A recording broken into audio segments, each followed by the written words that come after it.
नमस्कार. स्वराज्य मराठीमध्ये आपले स्वागत. पाहूया सविस्तर बातमी. गेली 15 वर्ष मी सामाजिक चळवळीमध्ये सक्रिय आहे. मागच्या 3 वर्षांपासून शिवसेनेची कार्यकर्ती या निमित्ताने अत्यंत ताकदीने वेगवेगळ्या प्रश्नांवर माझी भूमिका मांडते. मागच्या वर्षी नागपूरच्या हिवाळी अधिवेशनामध्ये सोमनाथ सूर्यवंशी प्रकरणाशी संबंधित असणाऱ्या पोलीस अधिकाऱ्यांवर निलंबनाची कारवाई व्हावी म्हणून मी पत्रकार परिषद घ्यायला गेले होते. मात्र नागपूरच्या प्रेस क्लब आणि विधिमंडळाचा परिसर याच्यामध्ये फक्त एक भिंत आहे, पण ती भिंत ओलांडून आपण पलीकडे जावं आणि विधिमंडळ परिसरातल्या वेगवेगळ्या नेत्यांच्या, आमदार खासदारांच्या भेटी घ्याव्यात किंवा त्यांच्याशी बोलावं असं अजिबात वाटलं नाही. किंबहुना गेल्या 8-10 वर्षात एकही पत्रकार म्हणू शकणार नाही की मी विधिमंडळ परिसरात कधी फिरकलेली दिसली. त्याला कारण तसंच आहे. आम्ही विधिमंडळात जायचं कशासाठी? लोकांचे प्रश्न मांडले जावेत, लोकांच्या प्रश्नांना वाचा फोडावी म्हणून. परंतु विधिमंडळामध्ये प्रश्न मांडले कुठे जातात? विधिमंडळामध्ये तर सध्या अर्वाच्य शिवीगाळ आणि चर्चाच होते.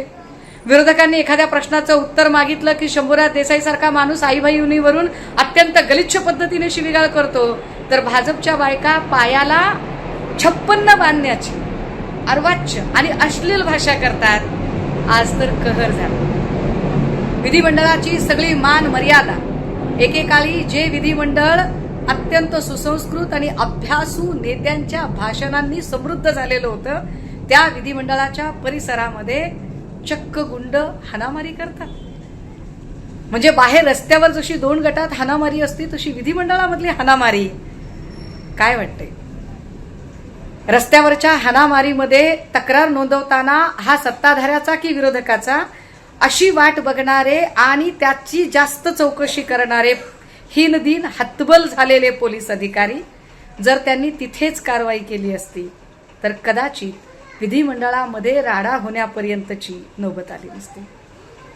देवेंद्रजी, तुमच्या आशीर्वादाने आज विधिमंडळाच्या परिसरातली हाणामारीने महाराष्ट्राची राजकीय संस्कृती रसातळाला गेलेली आहे याच्यावर शिक्कामोर्तब झालं.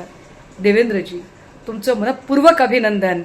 कारण दीपक काटे असेल किंवा असंख्य लोक असतील, या सगळ्यांना वाचवणारे, या सगळ्यांना पदं देणारे, अभय देणारे आणि प्रसंगी त्यांनी गुन्हे केले तरी सुद्धा त्यांच्या विरोधात कुठली FIR होऊ नये म्हणून त्या ठिकाणी फोन करणारे तुमचेच नेते, कार्यकर्ते, मंत्री आहेत.